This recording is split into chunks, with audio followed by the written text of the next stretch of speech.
Hey guys, what's up and welcome back to another true crime talk video. Today I'm going to be doing a case update part 2 on the Vanessa Guillen case. And if you haven't already seen my last case update, you should definitely check it out. I do go more into detail about the case's new findings in the investigation. So there has now been a break in the case and it has taken a crazy turn. In my last case update, I mentioned to you guys that Vanessa's supervisor, who was responsible for check-ins, admitted that he did not see Vanessa on the day she disappeared, even though he had said everyone was accounted for back in the barracks back on Wednesday, April 22nd of 2020. Vanessa had been last seen on the morning of April 22nd in the parking lot outside of her regiment headquarters on the Fort Hood base.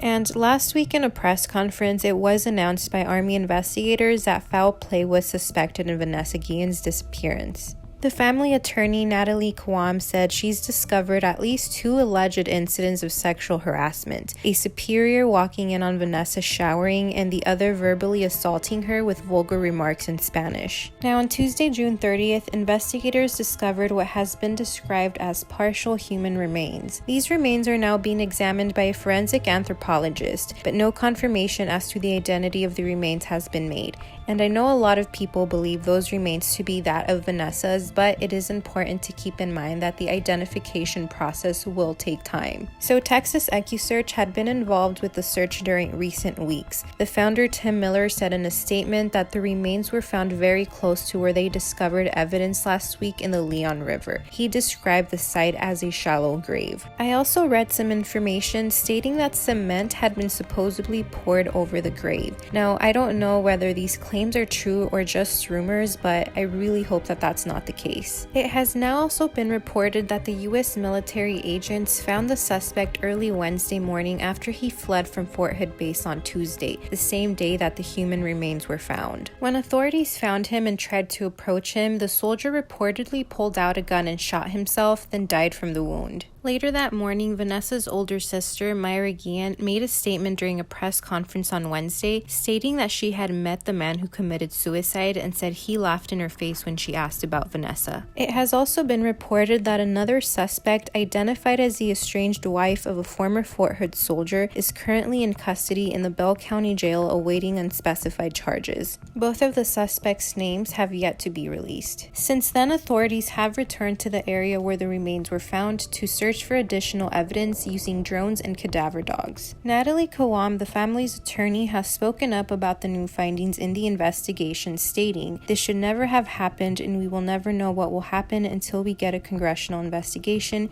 because everything we were given was lies." She added, "We don't know who's covering up for who, but it doesn't matter. We lost a life, we lost a beautiful young soldier, and it's time we fix our system." At this point, I really can't seem to understand why the military is still trying to keep their identity hidden. I mean, that only makes the whole situation look worse. But I do strongly believe that the military needs to be held accountable for keeping a lot of information away from Vanessa's family.